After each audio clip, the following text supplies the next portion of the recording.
Un evangelio de acción.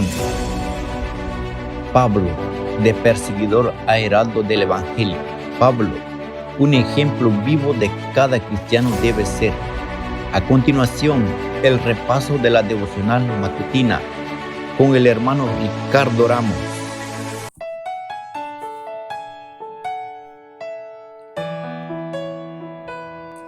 Te saludo con mucho gusto en este lindo día que el Señor nos ha regalado.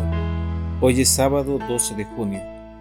La devoción matutina para este día tiene por título Lo que yo no puedo hacer, y el texto se encuentra en Gálatas capítulo 2 versículo 1 que dice: Después, pasado 14 años, subí otra vez a Jerusalén con Bernabé, llevando también conmigo a Tito. En el capítulo 2 del libro de Gálatas, Pablo se refiere a un viaje a Jerusalén. El apóstol nos cuenta que Tito no era circuncidado y que había ciertas divergencias con Pedro. Finalmente, afirma que los justificados no viven en pecado. Pablo explica que no existen dos evangelios diferentes, uno para los circuncidados y otro para los no circuncidados. Como Pablo presenta en los capítulos 3 y 4, tanto judíos como gentiles son salvos por la fe y no por las obras de la ley.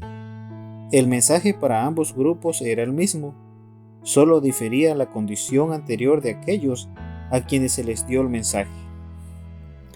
Nos encontramos con un Pablo que resistió a Pedro, porque éste se había vuelto represible. ¿Qué había ocurrido? Ya se había tomado una decisión acerca de las ceremonias.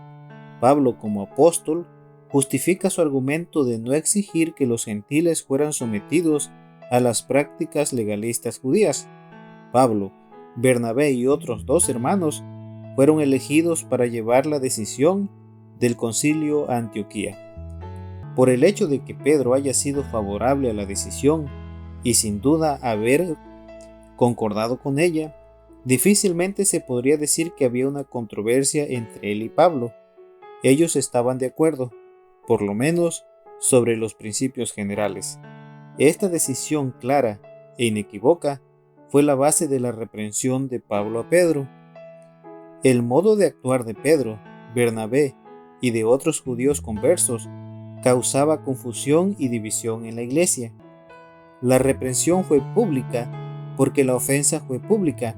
Todos o casi todos estaban involucrados. Posteriormente, Pablo escribió a Timoteo, afirmando que una reprensión pública para el pecado manifiesto públicamente es eficaz para disuadir a otros de seguir el mismo camino. Pero debemos tener en cuenta algo muy importante.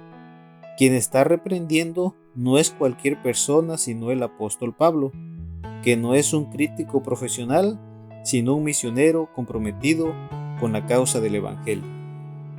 ¿Y cuál fue la actitud de Pedro? Él comprendió su propio error y no hizo ningún intento de justificarse ni de excusarse. Esta reacción concuerda con lo que se esperaría de Pedro después de su gran confesión. Ella lo distingue como un hombre de doble estatura espiritual. El verdadero evangelio impacta tanto a los oyentes como a los hablantes, a las ovejas como a los pastores. La predicación de Pablo fue también el gran tema de la Reforma. Elena de White lo resume así: ¿qué es la justificación por la fe? Es la obra de Dios que abate en el polvo la gloria del hombre y hace por el hombre lo que éste no puede hacer por sí mismo. Testimonios para los ministros, página 456. Que el Señor te bendiga en este día.